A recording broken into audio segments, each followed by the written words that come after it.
Hermanos, les invito a que busquen en sus Biblias el libro de Hechos, capítulo 3. Y vamos a leer ahí unos pocos versículos de una historia, de un acontecimiento importante, y del cual vamos a sacar enseñanzas prácticas para nosotros hoy. A mí me gusta estudiar la Biblia y estudiar los personajes que participan en la Biblia y ver con cuál de ellos me identifico, qué me sirve para mí lo que hace uno, lo que hace otro. Y siempre son seres humanos los que participan. No son seres extraterrestres los que están aquí en la palabra de Dios, son humanos como nosotros. Y acá vamos a ver una historia en la cual también participan algunos hombres que sirven de ejemplo para nosotros y que nos quieren ayudar también a enseñarnos algunas cosas importantes para nuestra vida. Vamos a leer en el capítulo 3, versículo 1 de Hechos. Dice ahí la palabra de Dios: Pedro y Juan subían juntos al templo a la hora novena, la de la oración. Y era traído un hombre cojo de nacimiento, a quien ponían cada día a la puerta del templo, que se llama La Hermosa, para que pidiese limosna de los que entraban en el templo. Cuando vio a Pedro y a Juan que iban a entrar en el templo, les rogaba que les diesen limosna. Pedro, con Juan, fijando en él los ojos, le dijo: míranos. Entonces él les estuvo atento, esperando recibir de ellos algo. Mas Pedro dijo: no tengo plata ni oro, pero lo que tengo te doy. En el nombre de Jesucristo de Nazaret, levántate y anda. Y tomándole por la mano derecha le levantó, y al momento se le afirmaron los pies y tobillos. Y saltando se puso en pie y anduvo y entró con ellos en el templo, andando y saltando y alabando a Dios, y todo el pueblo le vio andar y alabar a Dios. Y le reconocían que era el que se sentaba a pedir limosna a la puerta del templo, La Hermosa. Y se llenaron de asombro y espanto por lo que había sucedido. Hasta acá nomás en la palabra de Dios por ahora. Esta historia que muchas veces tal vez la hemos leído y tal vez hemos escuchado también mensajes sobre esto. Y yo meditaba en estas semanas sobre todo esto y veía algunas cosas que quisiera compartir en esta noche. Algunas relacionadas con la iglesia, es decir, con aquellos que conocemos al Señor, aquellos que somos salvos por la sangre de Jesús. Y algunas que están relacionadas con aquellos que aún no conocen al Señor. Y que acá tenemos un personaje que bien los identifica. Aquellas personas que todavía no han tomado una decisión por Cristo para seguirlo por el resto de su vida. Y lo primero que encontramos en este episodio es que dice la palabra de Dios en el versículo 1: Pedro y Juan subían juntos al templo a la hora novena, la de la oración. Pedro y Juan. Vamos a obviar algunos detalles, algunas cosas que tenía para compartirles, pero para ahorrar un poco el tiempo vamos a abreviar algunas cosas. Pero yo quisiera hablar un poquito de Juan. Nosotros sabemos que Juan era hermano de Jacobo, también conocido como Santiago, que eran hijos de Zebedeo. Tenían una empresa de pescadores que eran asociados con Andrés y con Pedro, ¿no es cierto? Pero las referencias que nosotros encontramos en los evangelios de Juan, de Juan, es que él tenía, digamos, una personalidad bastante egoísta, bastante altanera, bastante, digamos, orgullosa, al igual que su hermano. Y nosotros vemos que en una oportunidad, por ejemplo, la mamá de ellos trató de interceder a Jesús o con Jesús para que ellos estuvieran sentados uno a la derecha y otro a la izquierda del Señor. ¿Se acuerdan de esto? Y dice Mateo 20:24 que cuando ocurrió ese hecho, todos los 10 discípulos que quedaban se enojaron mucho con ellos. Así dice la palabra de Dios. Se enojaron los 10 con ellos, porque ellos querían tener privilegios, querían acomodarse, como se diría hoy. Y nosotros vemos que el apóstol Juan, que los conocemos después como el apóstol del amor, y todas sus cartas nos hablan tanto del amor, el crecimiento que él tuvo en su vida de relación con el Señor, pero en ese momento era uno de los más jóvenes del grupo, tenía ese carácter, esa forma de ser. Y también lo tenemos a Pedro. Si nosotros vamos un par de hojas atrás en la Biblia, en el capítulo 21 de San Juan, justamente hay un acontecimiento que tiene el Señor Jesucristo con Pedro, cuando lo restaura al apóstol Pedro, ¿se acuerdan? Y estaba Juan por ahí. Y Pedro le dice al Señor, ¿y qué de este? Por el apóstol Juan. Y el Señor dice, bueno, si yo quiero que este quede hasta que yo venga, ¿qué a ti? Y el relato sigue y vemos como en ese momento tal vez podría haber quedado algún tipo de celo, de cuestiones entre ellos.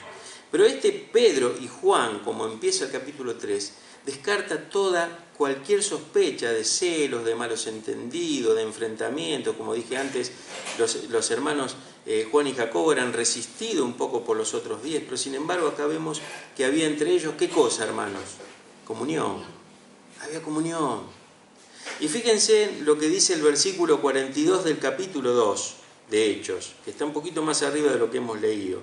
Y perseveraban en la doctrina de los apóstoles, en la comunión unos con otros, en el partimiento del pan y en las oraciones. Perseveraban juntos, dice la palabra de Dios. Y fíjense lo que dice el versículo 46. Y perseverando unánimes cada día en el templo y partiendo el pan, en las casas comían juntos con alegría y sencillez de corazón. Perseveraban unánimes. Tenían algo en común y estaban todos de acuerdo en eso. ¿Y qué era? En que ellos eran discípulos del Señor Jesucristo, apóstoles del Señor, y ellos tenían como misión ir y predicar el Evangelio para que las personas pudieran conocer al Señor. Y fíjense, yo me anoté alguna cosa acá porque me gusta, a veces yo tomo algunas anotaciones porque es importante algunas cosas leerlas literalmente como las he escrito, ¿no? Y puse acá, las divisiones en una iglesia local empiezan cuando los miembros tienen prioridades más importantes que la misión de buscar y evangelizar a los inconversos. Cuando hay divisiones en las iglesias es porque alguno de los miembros o varios tienen prioridades mayores a esa, y en realidad la prioridad para nosotros, hermanos, es evangelizar, es llevar la palabra de Dios a aquellos que no la conocen.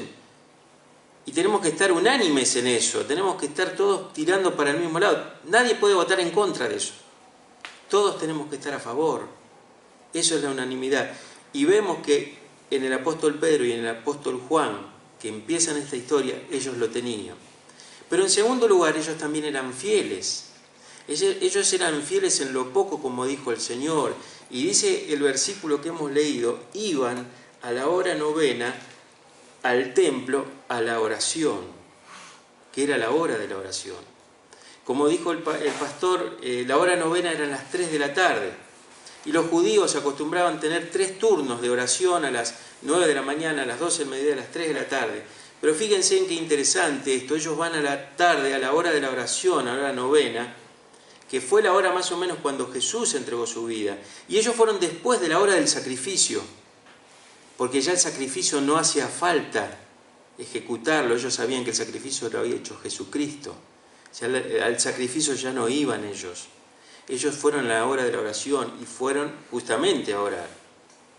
Ahora, fíjense, hermanos, esto, qué importante que es, porque su espíritu unánime y su tener fidelidad en lo poco hicieron que ellos fueran usados por Dios para la conversión de miles de judíos que a través de esta actitud y por esta forma que ellos se presentaron en ese momento, pudieron ser usados por el Señor. Y el Señor nos va a usar cuando nosotros tengamos un espíritu unánime y cuando tengamos, podríamos decir así, fidelidad en lo poco, hermanos. Y por eso yo pensaba en lo que significa cuando ellos iban a la hora de la oración, y pienso que nosotros entre semana tenemos una reunión de oración. ¿Y cuántos venimos? ¿Cuántos estamos acá en la reunión de oración? Hermanos, el Señor, yo le dije que no creía en las casualidades, sino en las causalidades. Y el Señor me ha sorprendido esta noche porque Él me está hablando de que hay que estar en la reunión de oración como pueblo de Dios. Todos sabemos que tenemos que orar en forma personal, pero también Dios nos ha enseñado y nos ha dejado en su palabra el ejemplo de que tenemos que orar como pueblo de Dios. Y tenemos que estar. Tenemos que estar, hermanos. No hay ninguna excusa, no hay nada que podamos evitarlo, porque vuelvo a repetir, el Señor te va a usar, me va a usar, si nosotros somos fieles en lo poco. Y estar en la casa de Dios, en la reunión de oración, es ser fiel en lo poco. Porque dice la palabra de Dios que los mandamientos del Señor no son gravosos. No nos está pidiendo nada extraordinario el Señor, sino todo lo contrario. Y esto es una bendición en primer lugar para nosotros mismos. Y necesitamos tener ese compromiso con el Señor y también con los hermanos. Ahora, dice el versículo 2 que era traído un hombre paralítico de nacimiento, a quien ponían cada día a la puerta del templo que se llama La Hermosa, para que pidiese limosna a los que entraban en el templo. Tenemos a los discípulos y tenemos a un paralítico. Un paralítico que dice la Biblia claramente, y más adelante dice que tenía más de 40 años, que estaba paralítico de nacimiento. Y miren, hermano, esta es la figura de la persona inconversa, que todavía no ha conocido a Cristo. La persona que no ha conocido a Cristo es totalmente o completamente impotente, no puede hacer nada por sí misma. Está paralizada porque obviamente no puede hacer las cosas que en realidad Dios a través de la conversión nos enseña. Como decíamos antes cuando estábamos en la cena aquí, participando, las personas que no conocen al Señor no tienen esa luz y por supuesto esa luz les impide ver todo lo que el Señor quiere con cada una de nuestras vidas. Este hombre dice que era llevado a la puerta de una de las entradas del templo que se llama La Hermosa. Pero él estaba a la puerta, no llegaba a entrar nunca. Y así está la persona que no conoce a Cristo, está a la puerta, pero hasta que no reciba a Cristo, hasta que no sea Cristo su vida, no va a estar adentro. Y esto es lo que el Señor quiere enseñarnos y mostrarnos. No quiere que nosotros nos quedemos a la puerta, no quiere que nadie se quede a la puerta, quiere que entremos a la casa de Dios, a la casa del Señor. Fíjense que la conversión de este hombre, cuando él es sanado, lo primero que hace es entrar al templo. Y yo creo que si en esta noche alguna de las personas que están acá, que por supuesto solamente el Señor y esa persona saben si han pasado la puerta, si han recibido al Señor en su vida, si esta noche todavía no lo ha hecho, hoy es el día para recibir al Señor, para entrar por la puerta que nos lleva a la vida eterna. Ahora, dice que esta persona cuando vio a Pedro y a Juan, el versículo 3, que iban a entrar al templo, les rogaba que les diese limosna. Y el versículo 4 dice que Pedro, con Juan fijando en él los ojos, le dijo, míranos. Fíjense, en esta expresión del apóstol Pedro hay justamente una expresión de unanimidad. Él estaba con Juan, pero no le dijo al paralítico, mírame, le dijo, míranos. Es la forma corporativa en que nosotros nos debemos mover, somos un cuerpo en Cristo. Y acá el apóstol Pedro lo que está haciendo es demostrar esa unanimidad que había en ellos. Y en cierto modo yo me imagino que lo que el apóstol Pedro le estaba diciendo es, míranos, somos hombres como vos y como yo, como otros hombres comunes, pero hay algo que hoy Dios quiere hacer en tu vida. Y yo creo que eso es también lo que en realidad nosotros debemos transmitir. Nosotros no somos seres de otro planeta, no somos extraños, vivimos en este mundo aunque no somos de acá. Pero la gente tiene que ver en nosotros algo en lo cual nosotros podamos ofrecerles, que verdaderamente la persona pueda tener esa expectación. Dice el versículo 5 que él estuvo atento, este hombre, esperando recibir de ellos algo. Y una de las cosas que nosotros tenemos que lograr, hermanos, es que cada vez que nos juntamos haya expectación en este lugar. Expectación porque la presencia de Dios descienda, expectación porque la presencia de Dios sobre. Dios tiene poder. Yo no voy a hablar en esta noche de los milagros, pero Dios hace milagros. Y no solamente milagros de sanidad, sino milagros de todo tipo, que nosotros pudiéramos imaginar o no imaginar. Y ese es el Dios que predicamos, y ese es el Dios que nosotros tenemos aquí en esta noche, y yo creo que está acá. Amén. Yo creo que está acá la presencia del Señor. Si no, sería vano que nos paremos acá y hablemos. El Señor está acá, pero el Señor quiere también que nosotros tengamos un espíritu de expectación, que no caigamos en la rutina de cada domingo, de cada día de la semana, todo lo mismo, todo lo mismo. El Señor quiere hacer grandes cosas. Esto que hizo fue extraordinario, no fue ordinario, fue extraordinario. Sanó una persona a través de dos hombres comunes que fueron usados por el Señor, como Pedro y como Juan. Ahora, también pensaba en esto, ¿no? El versículo 5 dice que él estuvo atento esperando recibir de ellos algo. ¿Te pusiste a pensar, hermano, hermana, vos que ya conocés a Cristo, que los que están alrededor tuyo tal vez están esperando recibir algo de vos? ¿Te has puesto a pensar en eso? Que las personas que nos rodean están esperando recibir algo de nosotros. Ni hablar a aquellas personas que todavía no conocen al Señor y que nosotros tenemos la posibilidad de ser el medio por el cual ellos lo conozcan. Tenemos que estar atentos nosotros también, porque la gente que está alrededor nuestro puede estar necesitando algo y nosotros no nos damos cuenta. A veces es una palabra de aliento, a veces es una palabra de afecto. Tal vez es una ayuda material, una ayuda económica. Tal vez es otro tipo de ayuda, pero a lo mejor algo están necesitando y nosotros tenemos que estar atentos para saber qué es lo que la otra persona está esperando de nosotros. Este fue el caso de ellos. Ahora fíjense que el relato sigue de este episodio y dice que Pedro le dijo: no tengo plata ni oro, pero lo que tengo te doy. En el nombre de Jesucristo de Nazaret, levántate y anda. Qué maravilloso es pensar esto, hermanos. Pedro no tenía dinero encima, pero iba preparado para dar. Y yo te pregunto y me pregunto si, aunque yo no tenga dinero, estoy preparado para dar. Porque ese es el mensaje en definitiva de este pasaje. Pedro estaba preparado para dar y Juan también. Y a veces, o cuántas veces, por cuestiones de dinero, ni siquiera nos acercamos a la iglesia, o nos afecta de tal modo que dejamos de orar, dejamos de congregarnos. No puede ser que a veces por las cuestiones de dinero afecten nuestra vida espiritual. Y digo no puede ser porque a veces nos ha pasado, y yo también me incluyo. Pero el Señor nos enseña a través de esta maravillosa historia que Pedro dice: no tengo plata ni oro, pero lo que tengo te doy. Y fue mucho más que dinero lo que le dio.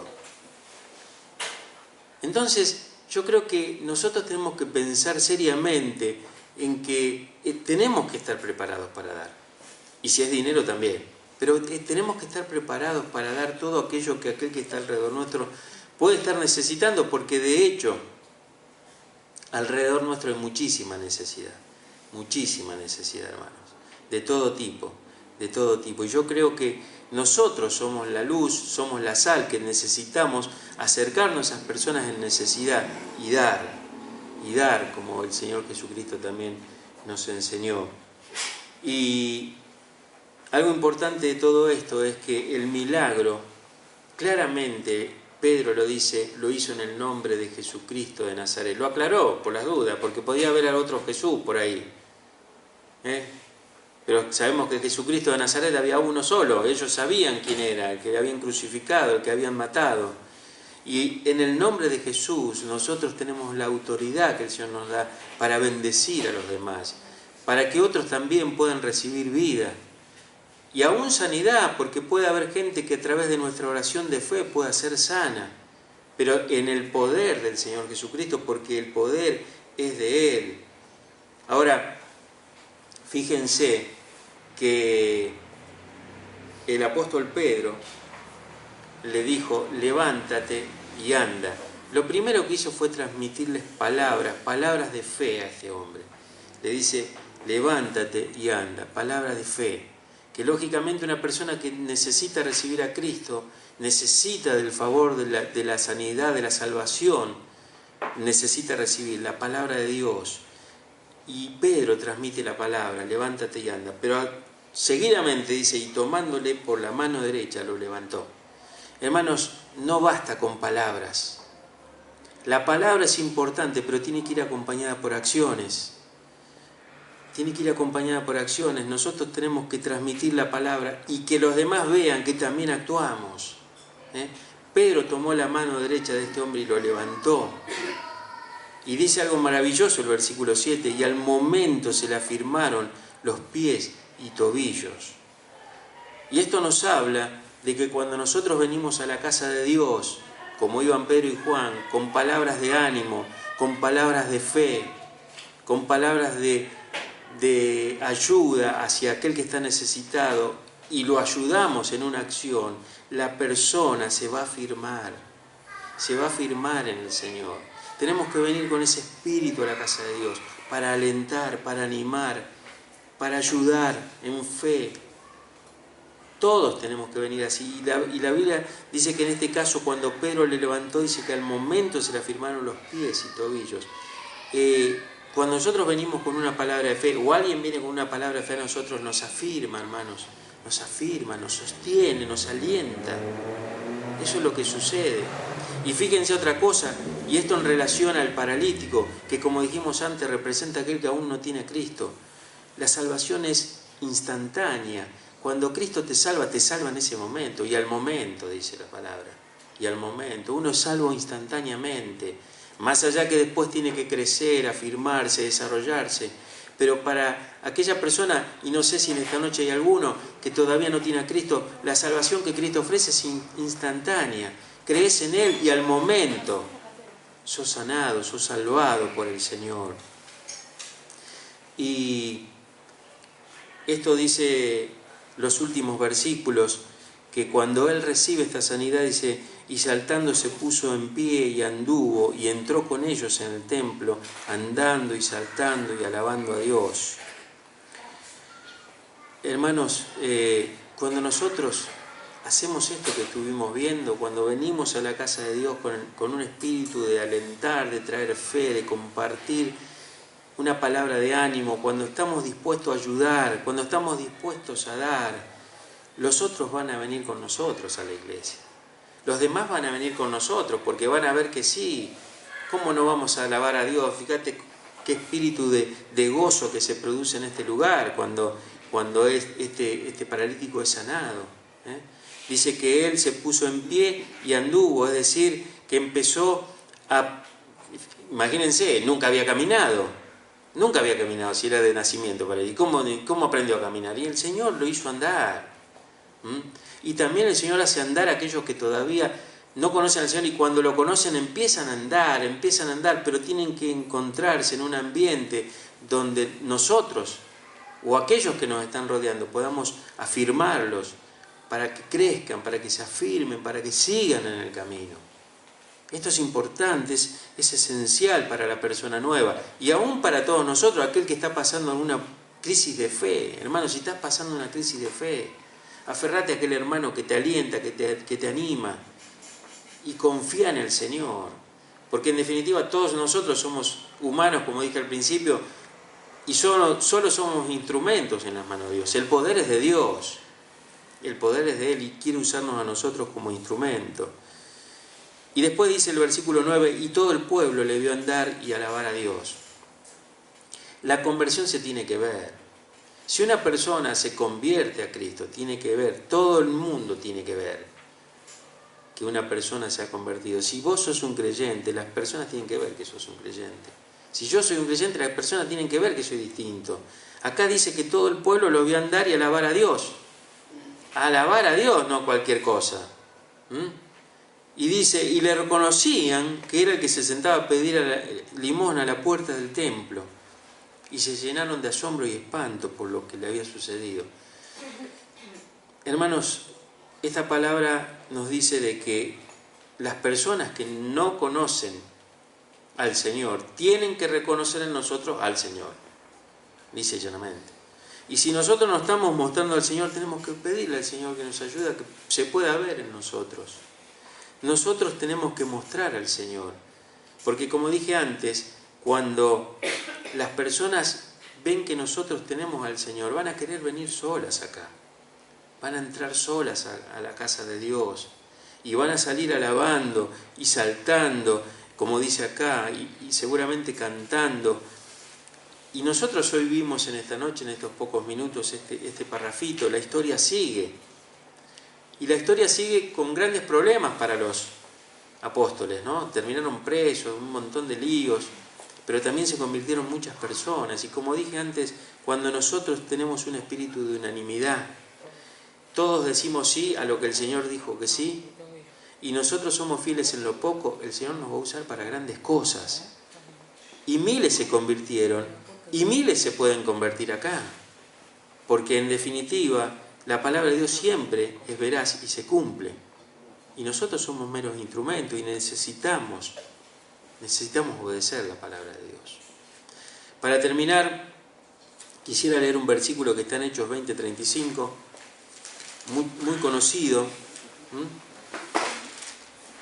Muy conocido por algunos, tal vez algunos nunca lo han leído.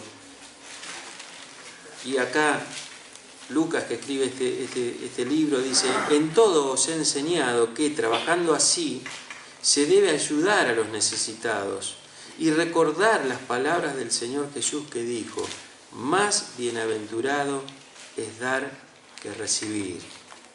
Hermanos, son palabras del Señor Jesucristo. Más bienaventurado es dar que recibir. Vengamos a la casa de Dios preparados para dar. Cada vez que vengamos preparados para dar. Pero no vengamos preparados para dar como decía hoy Benjamín: bueno, venimos, traemos una ofrenda, venimos a oración. No, nuestro corazón, nuestro espíritu tiene que estar preparado para dar. Tiene que estar preparado para dar. Si todos damos, todos recibimos. Es sencillo. Porque siempre alguien me va a dar y yo voy a recibir, y yo a su vez voy a dar y otro va a recibir. Es más bienaventurado dar que recibir, y tenemos que hacerlo, hermanos, porque esto es una bienaventuranza que el Señor Jesucristo lo dijo, y que va a ser para bien de nuestra iglesia, de nuestra congregación, y va a ser también para bien de cada uno de nosotros.